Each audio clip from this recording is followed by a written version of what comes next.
तो बेटा आज की क्लास में हम डिस्कशन करेंगे किसका, कॉलिजन्स का ना। कॉलिजन्स का बेसिक कुछ इंट्रोडक्शन आज के क्लास में हम देखते हैं। तो पहली बात तो ये कि कॉलिजन है क्या चीज़ है ना। तो जब भी दो बॉडीज़, मान लो बेटा ये कोई बॉडी नंबर ए है और ये कोई बॉडी नंबर बी है, जब ये दोनों, एक तरीका तो ये कि ये क्या करे, फिजिकली किसी के कांटेक्ट में आए और फिर क्या करे, दोनों एक दूसरे से टकरा जाएं, तो उस केस में क्या होगा, कॉलिजन हो जाएगा।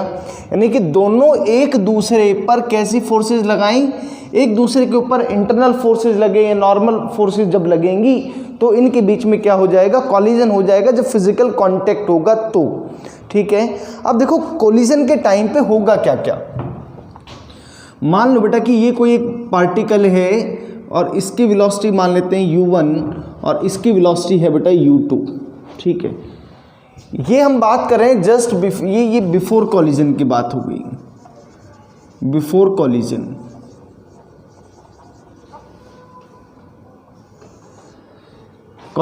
अब कॉलिजन किस केस में हो पाएगा, कॉलिजन बेटा तभी हो पाएगा जब u1 बड़ा होगा u2 से, है ना, तभी ये जाकर के इसको अप्रोच करेगा और इसके साथ कोलाइड कर लेगा। अब देखो जस्ट टाइम पे कॉलिजन होगा तो होगा क्या कि जो बॉडी नंबर ए है और जो बॉडी नंबर बी है वो दोनों एक दूसरे के ऊपर इंपल्सिव फोर्सेस लगाएंगे। इंपल्सिव फोर्सेस हमने पहले भी पढ़ा था कि एक बहुत high amount of force for a very short period of time, बहुत एक छोटे से ड्यूरेशन के लिए वो लगेगा, उनको इंपल्सिव फोर्सेस बोलेंगे। तो जिस टाइम पे ये कांटेक्ट में आए, ये देखो जस्ट लेट अस से कि दोनों कांटेक्ट में आए ही बेटा, तो यहाँ पे देखो ये जो दोनों बॉडीज हैं ये एक दूसरे के ऊपर इंपल्सिव फोर्स लगाएंगे बेटा, आई से उसको रिप्रेजेंट करेंगे। ये जो बॉडी नंबर बी है वो बॉडी नंबर ए के ऊपर एक इंपल्सिव फोर्स लगाएगी और वो जनरली नॉर्मल रिएक्शन ही होगी, और जो बॉडी नंबर ए है वो बॉडी नंबर बी पर एक इंपल्सिव फोर्स लगाएगी। जब ये इंपल्सिव फोर्स लगेंगे तो इन बॉडीज का जो स्ट्रक्चर है, जो इसके शेप है, उसके अंदर क्या होगा, कुछ चेंजेस आएंगे, उसको हम बोलते हैं कि बॉडी डिफॉर्म हो रही है, डिफॉर्मेशन विल टेक प्लेस। तो ये जो डिफॉर्मेशन है ये कितनी लगेगी, कितनी ज़्यादा डिफॉर्मेशन होगी, ये दो चीज़ों के ऊपर डिपेंड करता है। एक तो ये कि कितनी इंपल्सिव फोर्स लगी है, और दूसरी इस बात के ऊपर कि कौन दो बॉडीज़ टकरा रही हैं, कौन दो बॉडीज़ कोलाइड कर रही है, इस बात पे डिपेंड करता है। तो मान लेते हैं कि ये थोड़ा सा कुछ डिफॉर्म होगी, ये तो अब होगा क्या बेटा, जैसे डिफॉर्मेशन हुआ उसके बाद इस बॉडी की अपनी इलास्टिक प्रॉपर्टीज़ हैं, आने वाले चैप्टर्स में आप पढ़ेंगे, इसकी अपनी कुछ इलास्टिक प्रॉपर्टीज़ हैं। तो उसके ये कि वो क्या करेंगी, वो इसको अपनी एक्चुअल फॉर्म में लाने की कोशिश करेंगी। यानी कि यहाँ पे बेटा जो यहाँ पे डिफॉर्मेटिव जो फोर्सेस थी वो लग रही थी, यहाँ पे क्या होगा, रिफॉर्मेशन होगा, बॉडीज़ क्या करेंगी, अपनी अपनी ओरिजिनल पोजीशन पर आने की कोशिश करेंगी। तो जब ये रिफॉर्मेशन जो होगा ना, अब यहाँ से तीन संभावनाएं हैं पॉसिबल बेटा, कि जितना ये यहाँ पे डिफॉर्म हुआ ये उतना का उतना ही रह जाए, ये पूरी तरह से अपनी ओरिजिनल फॉर्म में आ जाए, या कुछ रिफॉर्मेशन हो जाए और कुछ डिफॉर्मेशन अगर हो जाए। तो ये तीन कैटेगरीज पॉसिबल हैं। उन तीन कैटेगरीज के दम पर ही, है ना बेटा, तीनों कैटेगरीज के दम पे ही आपके डिसाइड होते हैं types of collision, types of collision. देखो बेटा फिर से देख लो फटाफट से, दोनों बॉडीज टकराई, दोनों बॉडीज जब टकरा रही हैं तो कैसी फोर्सेस काम कर रही हैं, इंपल्सिव फोर्सेस काम कर रही हैं, जो कि डिफॉर्मेशन कोज करेंगी, डिफॉर्मेशन पैदा करेंगी। जितनी ज़्यादा इंपल्सिव फोर्सेस, वो it is one of the factor कि जितनी ज़्यादा इंपल्सिव फोर्सेस होंगी डिफॉर्मेशन के चांसेस उतने ही ज़्यादा होंगे। और जैसे ही डिफॉर्मेशन ख़त्म हुआ, या आप ये माने कि कोलिजन के बाद ये दोनों एक दूसरे से हटे, भाई देखो ये वाली जो इंपल्सिव फोर्स है इस पे इधर लग रही है और ये वाली इंपल्सिव फोर्स इस पे इधर लग रही है। तो यानी आप सोचिए कि पहले U1 ज़्यादा था, U2 कम था। अब जो ये इंपल्सिव फोर्स लगी है तो बॉडी नंबर B पर ये इंपल्सिव फोर्स इसी डायरेक्शन में लग रही है, यानी कि स्पीड बढ़ने वाली है। कॉलिजन के बाद इस वाली बॉडी की स्पीड बढ़ेगी क्योंकि बेटा इस डायरेक्शन के अंदर फोर्स लग रहा है। इस वाले केस में बात करें तो इसकी स्पीड इधर थी लेकिन इस पे फोर्स बेटा इस तरफ लग रहा है, तो इस वाले बॉडी की बाद में स्पीड घटनी शुरू हो जाएगी। ठीक है, अब ये जो रिफॉर्मेशन जो होगी या जो रिफॉर्मेटिव फोर्सेस जो होंगी है ना, ये force of deformation, this is force of reformation. तो ये force of reformation will decide कि बॉडी अपनी एक्चुअल फॉर्म के अंदर, एक्चुअल शेप के अंदर किस एक्सटेंट तक जा पाएगा।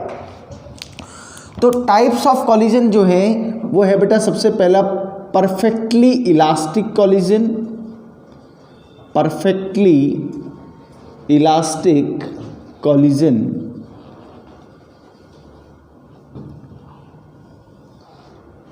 तो भाई परफेक्टली इलास्टिक कॉलिजन में क्या होगा बेटा कि आपकी जो बॉडी है, बॉडी इज 100% रिफॉर्म्ड, यानी कि बॉडी जो है वो अपने एक्चुअल शेप और साइज में आ जाएगी। जैसा उसका साइज, जैसी उसकी शेप कॉलिजन से पहले थी वही एज इट इज बाद में आ जाएगी। 0% डिफॉर्मेशन, डिफॉर्मेशन बेटा 0% रहेगा।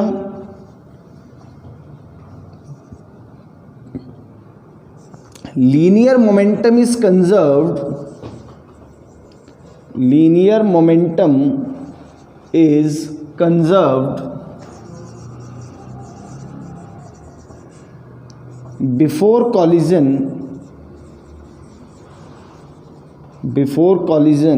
and after collision।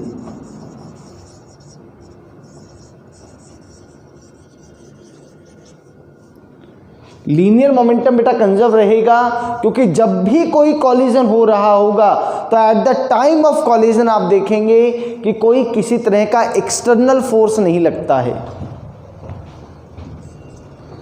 Kinetic energy is conserved, kinetic energy is conserved. Kinetic energy बेटा क्या रहती है, वो कंजर्व्ड रहती है। टोटल मैकेनिकल एनर्जी भी कंजर्व्ड है, total mechanical energy is also conserved. यानी कि बेटा जो आपका परफेक्टली इलास्टिक कोलिजन होगा उसमें किसी एनर्जी का लॉस नहीं होगा, नो एनर्जी लॉस। इस तरह का जो बेटा कॉलिजन आपका कहलाएगा वह कॉलिजन कहलाएगा आपका परफेक्टली इलास्टिक कॉलिजन। अच्छा, इसके केस में बेटा जो कॉफिशिएंट ऑफ रेस्टिट्यूशन है, ये एक नई टर्म है आप लोगों के लिए, ये भी आने वाली क्लासेस में हम इसको एक्सप्लेन करेंगे।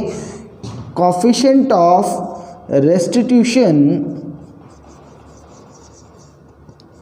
फॉर परफेक्टली इलास्टिक कॉलिजन,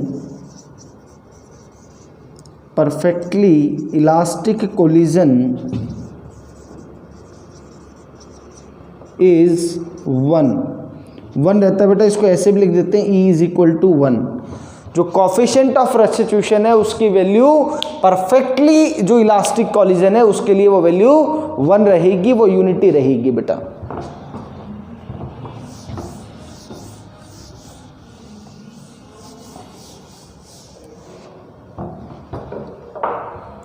तो ये आपका बेटा परफेक्टली इलास्टिक कॉलिजन हुआ। Now next is perfectly in elastic collision, perfectly in elastic collision, in elastic collision, perfectly in elastic collision. बेटा देखो इसमें क्या होगा, body is 100% deformed, body is 100% deformed, body जो है बेटा वो पूरी तरह से क्या हो जाएगी, पूरी तरह से डिफॉर्म हो जाएगी, यानी कि यहाँ पे बॉडी में कोई रिफॉर्मेशन नहीं होगी। यानी कि जिस टाइम पे बॉडी का कॉलिजन हुआ उस टाइम पे जो डिफॉर्मेशन हो गया सेम एज इट इज रहेगा, बिल्कुल उसी आलसी मनुष्य की तरह रहेगा, वो उठेगा नहीं, जहाँ पे रह गया वहीं पे ही रह गया। ठीक है, जैसे कि बेटा अब पिछले वाले केस में बात करें कि आपका कोई कहे कि जी परफेक्टली इलास्टिक कॉलिजन क्या हो गया, तो बेसिकली अगर मैं दो ग्लास बॉल्स के बीच का क्या करूं कॉलिजन मानूं तो that is nearly perfectly elastic collision. इसी तरह से परफेक्टली इन इलास्टिक कॉलिजन की अगर बात करें तो लेट अस से कि हमने कोई मड लिया और उसको दीवार पे फेंक दिया तो वो वहीं का वहीं स्टिक हो जाएगा, जो जैसा था वो वैसा का वैसा ही रह जाता है। इस तरह का जो कॉलिजन होगा उसको हम बोलेंगे perfectly in elastic collision. Body is 100% deformed, 0% reformation, कोई किसी तरह का रिफॉर्मेशन बेटा नहीं होगा। Linear momentum is conserved, linear momentum is conserved before collision and after collision, before collision and after collision। Collision से पहले भी और कॉलिजन के बाद आपका लीनियर मोमेंटम कंजर्व रहेगा। Total mechanical energy is conserved, या टोटल एनर्जी लिख लो बेटा, total energy is conserved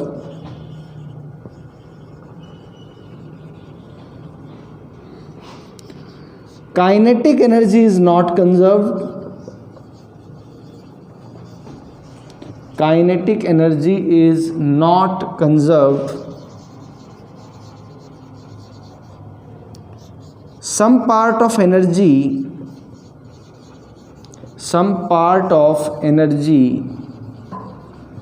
is dissipated in the form of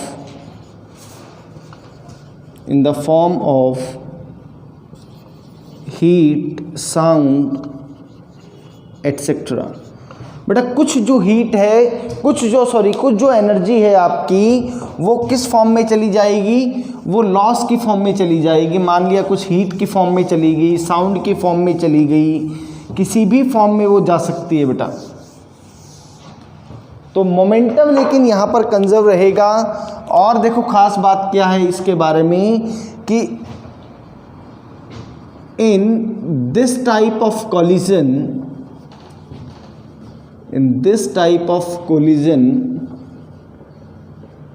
loss of kinetic energy is maximum, loss of kinetic energy is maximum। Kinetic energy का जो loss है वो maximum इसी case में रहेगा।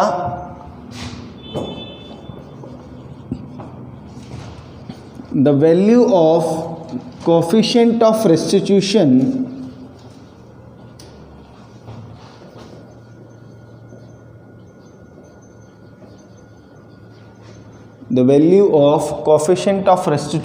is 0, E is equal to 0। जो ये वाला जो कॉलिजन है बेटा इस केस में आपके E की जो वैल्यू है वो E की वैल्यू क्या रहती है, E की वैल्यू 0 रहती है। तो ये आपका हुआ perfectly in elastic collision.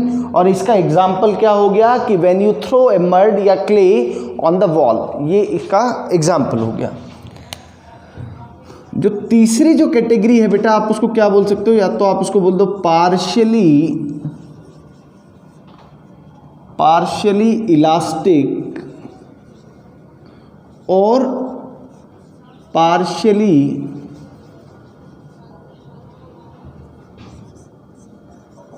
In elastic collision.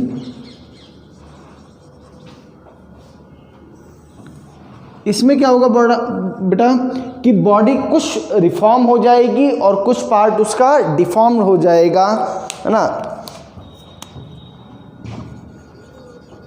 some reformation and some deformation.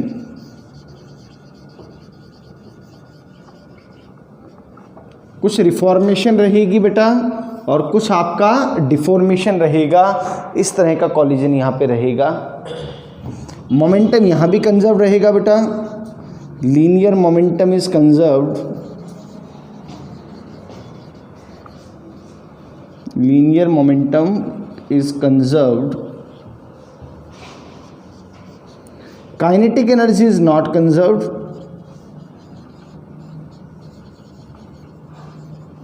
Kinetic energy आपकी कंजर्व नहीं रहेगी बेटा। Value of E, value of E आप बेटा उसको मैं क्या बोल रहा हूँ, कोफिशिएंट ऑफ रेस्टिट्यूशन,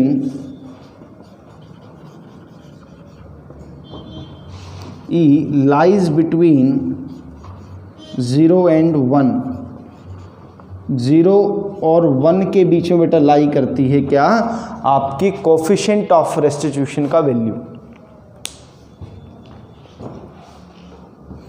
तो इस तरीके से बेटा 3 तरह के कॉलिजन मेनली हमने पढ़े, है ना। अब इसके अलावा 2 टाइप के कॉलिजन और होंगे, है ना। ये तो बेसिकली ये आप ये मतलब this is the main category. उसके बाद क्या होगा कि बॉडी किस हिसाब से टकरा रही है उसके बेसिस पे भी 2 तरह के कॉलिजन हम लोग पढ़ेंगे, एक हेड ऑन कॉलिजन बेटा और एक ऑब्लिक कॉलिजन। तो ये दोनों भी अभी एक्सप्लेन करते हैं, देखें जरा।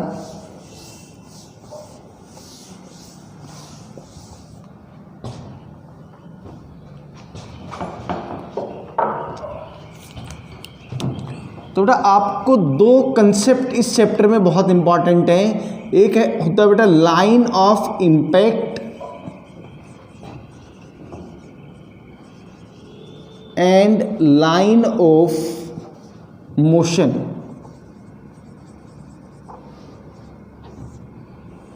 एक होता है बेटा लाइन ऑफ इम्पैक्ट और एक होगा आपका लाइन ऑफ मोशन। इसको समझते हैं, देखो बेटा मान लो बेटा कि ये बॉडी नंबर ए इस तरफ आ रही थी और बॉडी नंबर जो बी है वो इस तरफ जा रही है, ठीक है। अब जब इनका कॉलिजन होगा, देखो बेटा ये जब कॉलिजन हुआ तो जो भी इनका कॉमन कॉन्टेक्ट सरफेस है, जो भी क्या है बेटा इनका कॉमन कॉन्टेक्ट सरफेस, उसके परपेंडिकुलर डायरेक्शन में क्या लगने वाली हैं, इंपल्सिव फोर्सेस लगने वाली हैं। तो वो जो लाइन होगी, जिस लाइन के अलोंग इंपल्सिव फोर्सेस लग रही है, उस लाइन को बेटा क्या बोलेंगे हम, उस लाइन को बोलेंगे line of impact, line of impact कहा जाएगा बेटा। दोबारा से समझ लें बेटा, जिस टाइम पे बॉडी का कोलिजन हो रहा है, 2 बॉडीज का कोलिजन हो रहा है, उस टाइम पर जिस लाइन के अलोंग दोनों बॉडीज के ऊपर नॉर्मल रिएक्शन या इंपल्सिव फोर्सेस लग रही हैं, इम्पैक्ट लग रहा है, वो वाली जो लाइन आपकी कहलाएगी, वो लाइन आपकी कहलाएगी लाइन ऑफ इम्पैक्ट। चलो जी, एक बात तो ये हो गया। दूसरी बात बेटा कि जब ये कोलिजन के बाद जिस लाइन जिस तरफ ये मूव करेंगी वो आपका क्या हो जाएगा, लाइन ऑफ मोशन कहलाएगा। वो आपका क्या कहलाएगा बेटा, लाइन ऑफ मोशन कहलाएगा। जैसे कि यहाँ पे देखो, ये जो दोनों बॉडीज हैं वो इस लाइन के अलोंग मूव कर रही हैं बेटा, तो इसको मैं क्या बोल दूंगा कि ये लाइन जो है ये इसकी लाइन ऑफ मोशन कहलाएगी, ये इसकी लाइन ऑफ मोशन कहलाएगी। अब एक बात हम जानते हैं कि जिस डायरेक्शन में फोर्स लगेगा, जहां पर फोर्स लगेगा उसी के अलोंग कुछ चेंजेस पॉसिबल है। यानी कि बेटा क्या होगा कि there is change in velocities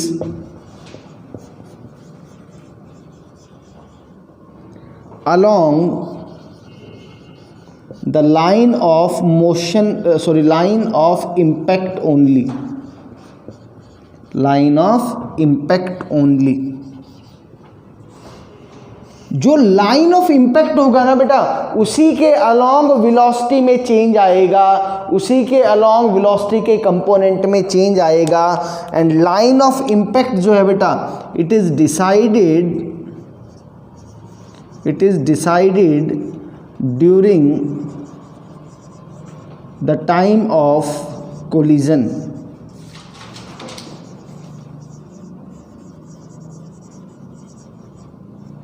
जो कॉलिजन का टाइम होगा, उस टाइम पे कौन डिसाइड होगा? उस टाइम पे डिसाइड होता है बेटा क्या, कि जो आपकी लाइन ऑफ इम्पैक्ट है, वो लाइन ऑफ इम्पैक्ट क्या है। क्लियर है बेटा? वो आपके क्या है, लाइन ऑफ इम्पैक्ट। ये बहुत इंपॉर्टेंट है, ये हमें बार बार याद रखना है कि जो वेलोसिटी या वेलोसिटी के कंपोनेंट में जो चेंज आएगा, that change exist only along the line of impact. उसके अलावा कोई चेंजेस किसी भी वेलोसिटी में नहीं आएंगे बेटा।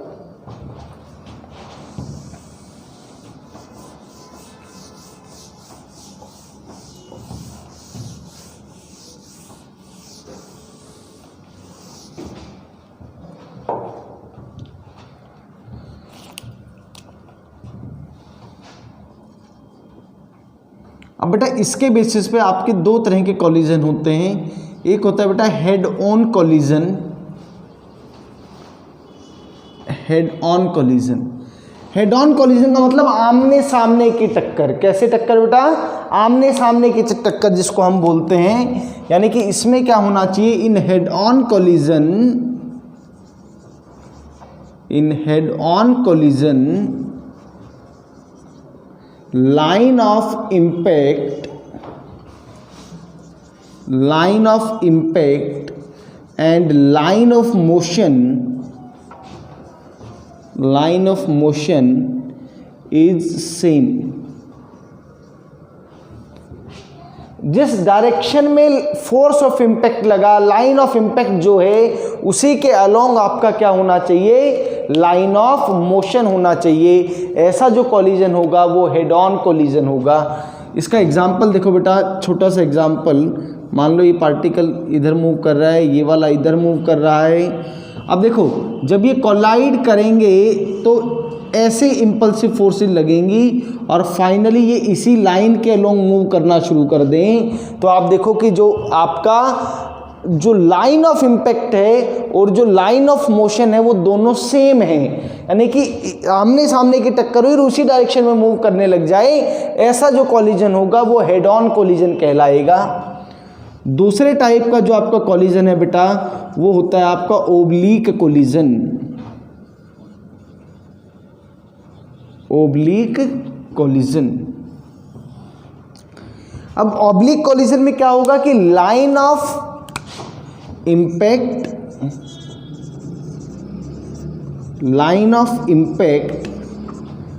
And line of motion is different. मान लो बेटा कि कोई बॉडी है, उसको आपने ड्रॉप कर दिया, वो यहाँ के टकराया तो इम्पल्सिव फोर्सेस तो इधर लगा, बट बॉल इस तरफ भाग गई। तो यहाँ पे लाइन ऑफ इम्पैक्ट तो ये था और लाइन ऑफ मोशन ये है, तो दोनों के बीच में कुछ एंगल लाई कर रहा है, दोनों के बीच में, यानी कि दोनों सेम नहीं है। तो ऐसा जो कॉलिजन कहलाएगा, ऐसा कॉलिजन आपका क्या कहलाएगा, ऐसा कॉलिजन आपका ओब्लीक कॉलिजन कहलाएगा।